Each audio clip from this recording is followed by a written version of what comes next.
Proverbs chapter 15.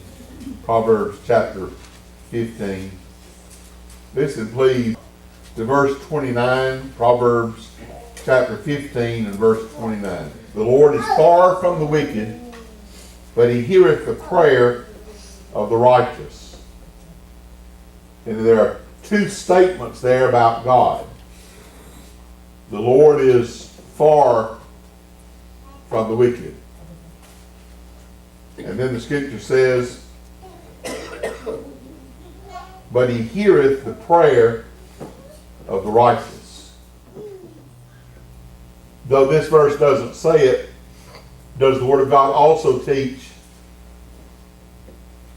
I think both declarations about God apply to the last part. The Lord is far from the wicked, and the Lord will not hear the prayer of the wicked. Everybody understand what I'm doing right there? I'm taking the first and the last expression, and we're going to go back, and we'll see that everything I'm telling you is correct. But even if you just looked at that verse, if the Lord is far from the wicked, would that help you to also know he's not going to hear their prayers? The Lord is far from the wicked, and he will not hear their prayers, but he heareth the prayer of the righteous. So what can you also say about the righteous? That's right. The Lord is near to the righteous. The Lord is near to the righteous, so you have two blessings for the righteous. The Lord is near to the righteous, and the Lord hears the prayers of the righteous. The Lord is far from the wicked, and he will not hear the prayer of the wicked. So, what determines whether you're righteous or wicked? Okay, if we follow the commandments of God, the Scripture tells us repeatedly that as we keep His commandments, that it is our righteousness, and it is a righteousness that we obtain from doing things that results in the fellowship that we're talking about here. Now, there is the imputed righteousness of Christ, which is completely different from the practical righteousness of Christ. What is the righteousness that will get us into the eternal heaven? What righteousness will get us into the eternal heaven? Okay, it's the righteousness of Christ, and that alone will get us into eternal heaven. All of our righteousnesses are as filthy rags as far as getting us into eternal heaven. But if you don't understand the two different kinds of righteousness that are taught in the Bible, the righteousness that's the righteousness of Christ on us and in us, that's the reason God can look on us, is because of the righteousness of Christ in us and on us. But there's a practical righteousness that comes from keeping the commandments of God, and there are many blessings to the righteous. And as we go through some of the scriptures tonight, you'll see that there are many blessings for the righteous. The Lord is near to the righteous, and the Lord will hear the prayers of the righteous. But there's a lot of suffering for the wicked. The Lord is far from the wicked, and the Lord will not hear their prayers. Have you ever been far from the Lord? Has the Lord ever been far from you? What caused the Lord? Now, let me hasten to say that there are a few occasions in the scriptures where God was far from someone, not because of their unrighteousness. Sometimes God withdraws himself as a trial of our faith to see, are you going to continue? I mean, not to see, he knows what you're going to do. But it's a trial of your faith for God to withdraw himself. Job was crying out to God and said, God's working on the left hand, right hand. He's all around me, but I can't find him because he has hid himself from me. And in Job 23 there, when he talks about God had hid himself from Job, wasn't because Job had done something wrong that God hid himself. It was a trial of Job's faith. But usually in the scriptures, when we cannot pray, usually when we try to pray, we can't feel the presence of God, it's usually because of our unrighteousness. It's because of sin in our lives. It's because of ungodliness in our lives. So the first thing we always need to do when we can't feel close to God, so it doesn't matter whether we're talking about feeling close to God or whether we're talking about God hearing our prayers. Are there times that you have prayed and felt like God was right there listening to every word you were praying? Where God was near to you, manifested that He was near to you, blessed you to know He's right here in this room.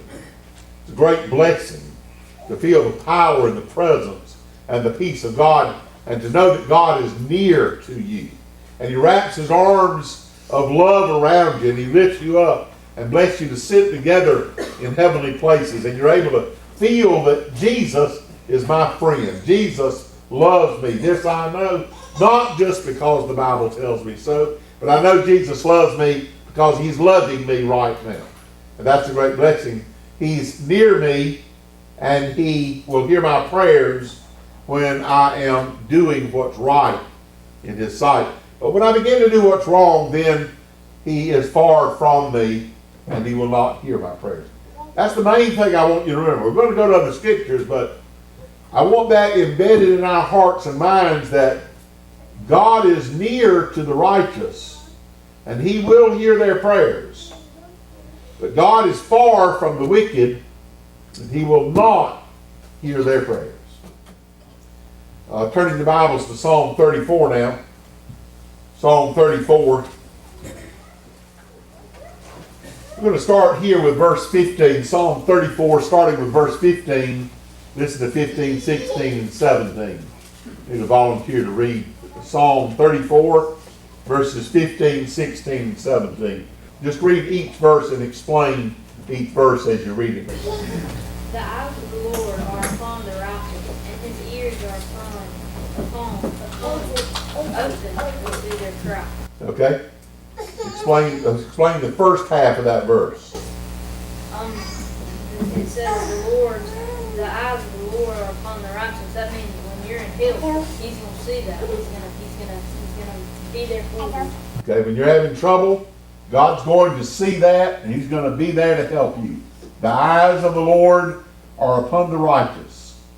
Now, what did we just read from Proverbs about the righteous? His ears are open to them, and He is close to them. And now the scripture says the eyes of the Lord are over the righteous. Go ahead. And His ears are open unto their cry. What does that mean? When they're in that trouble crying, crying over it, and He's going to hear that. Okay. All right, take verse 16 now. The face of the Lord is against them that do evil, to cut off the remembrance of them from the earth. Verse 17. The righteous cry, and the Lord heareth, and delivereth them out of all their troubles. Okay.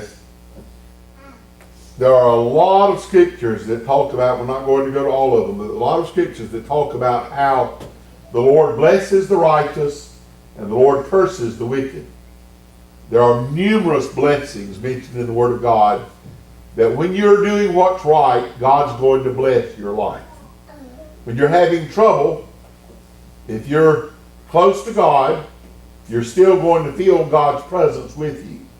If you don't feel God's presence with you, if you have been doing what's right, you need to know what God's Word says and believe what God's Word says, because that's a trial of your faith. Everybody understand what I just said? I have seen children of God that were in the middle of heartache and trouble, and they could not feel the presence of the Lord, but they had not done something wrong. Does everybody understand? Not because they told me they hadn't done something wrong. It's just that as you observe people, you know generally about their lives. Now, if somebody ever tells you, listen carefully to what I'm fixing to say, if somebody ever tells you something bad happened to them and that God was punishing them, in all probability, they're telling you the truth whether you can see it or not. Anybody hear what I just said? I've been with many individuals and families in the death of loved ones and in tragedies that they're going through, and had members of those families say to me, I know God is punishing me. And when a person knows that God is punishing them in that tragedy, in all probability they're exactly right. The danger is ever saying when somebody is in trouble and you're concluding the reason why they're having trouble. You can't conclude. If somebody is being chastened of the Lord, if they're being punished by God, they will know that God is punishing them. And you better be careful about you deciding that God is punishing them. Let's go back to Proverbs a moment. Now let me pause here.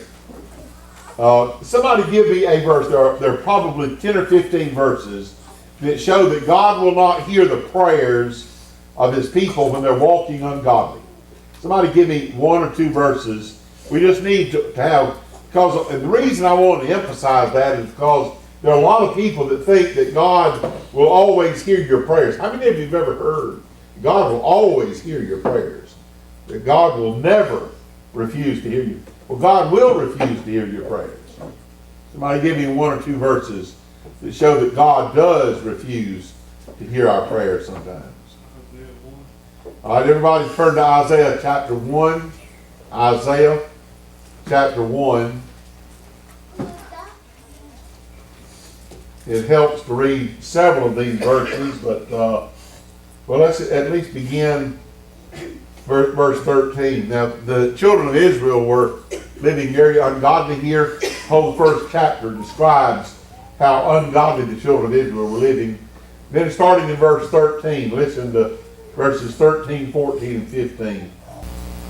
Bring no more vain oblations. Incense is an abomination unto me. And this is God speaking to the children of Israel, saying, don't bring me any more oblations. Don't bring me any more burnt offerings and sacrifices. I don't want any more of your pretense of religion. I'm through with all this pretense of religion. He was fed up with it. Everybody understand that? All right, go ahead, finish verse 13. The new moons and Sabbaths, the calling of assemblies, I cannot away with. It is iniquity, even a solemn meeting. Your new moons and your appointed feasts my soul hateth. They are a trouble unto me. I am weary to bear them. Tell me, why would their times of offerings and sacrifices, why would God be weary of them? Why would it be so repulsive to God for them to bring their offerings and sacrifices and have their, quote, time of worship?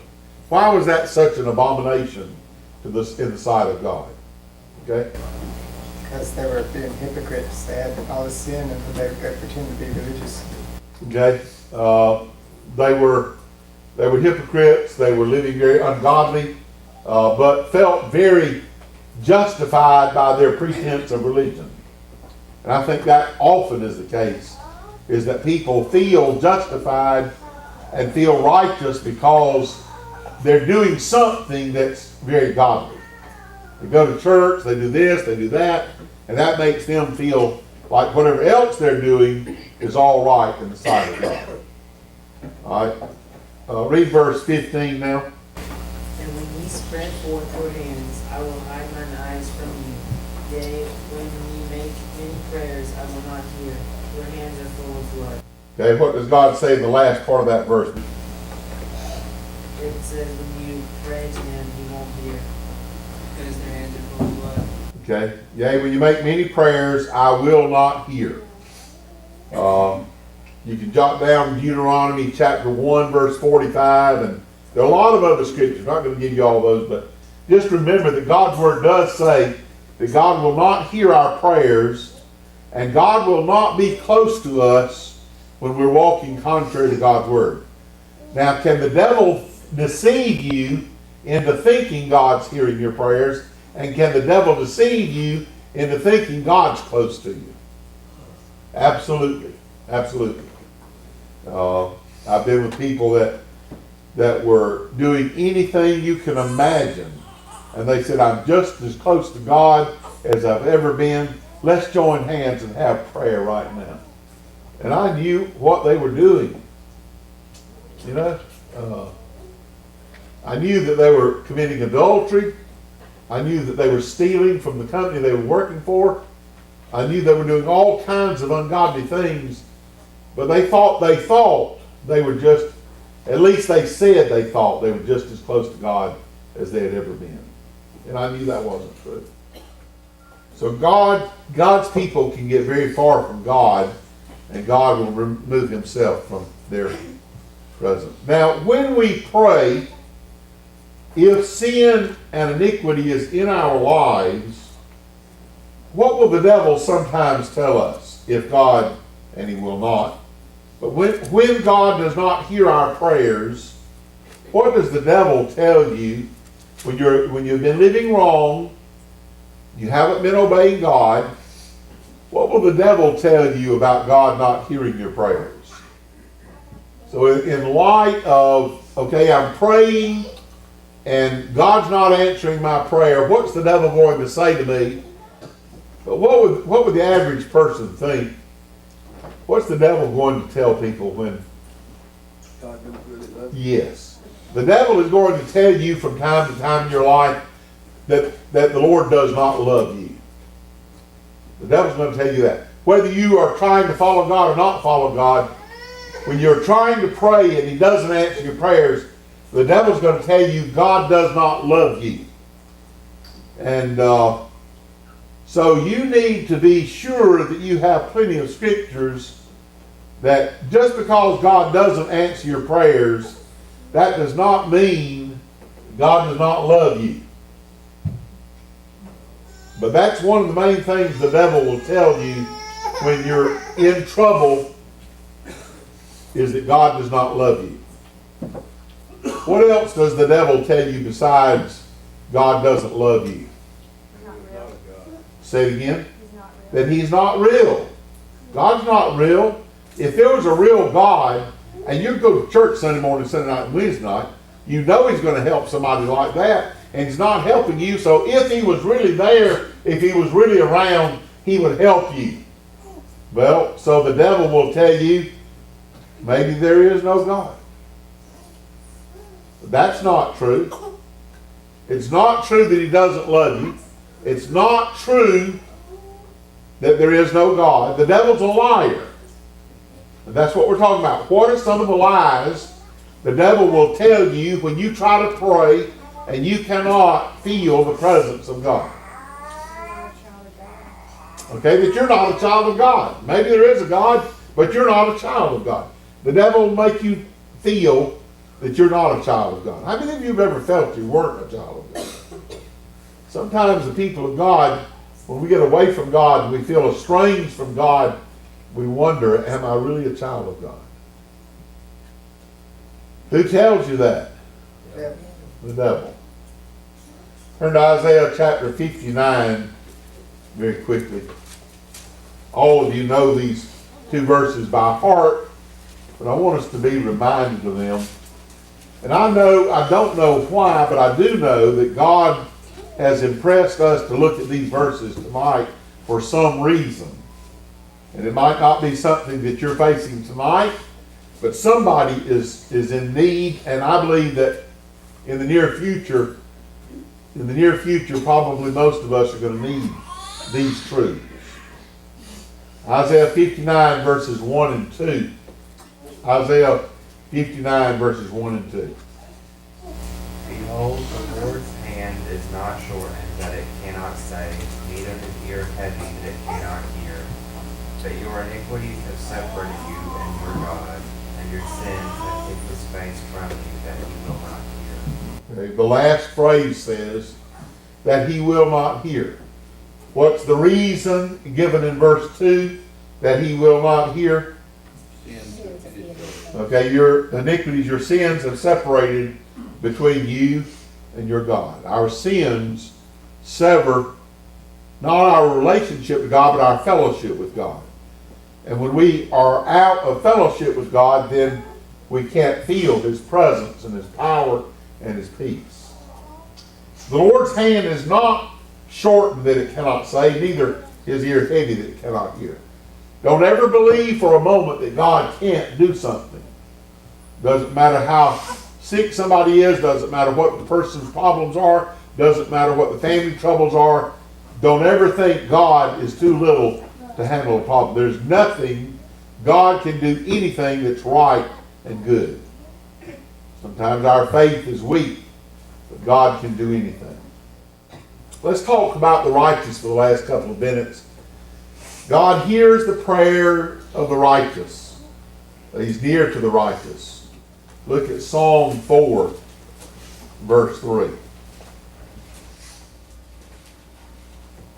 Scripture says in Psalm 4, verse 3, "But know that the Lord hath set apart him that is godly for himself." What does that mean right there?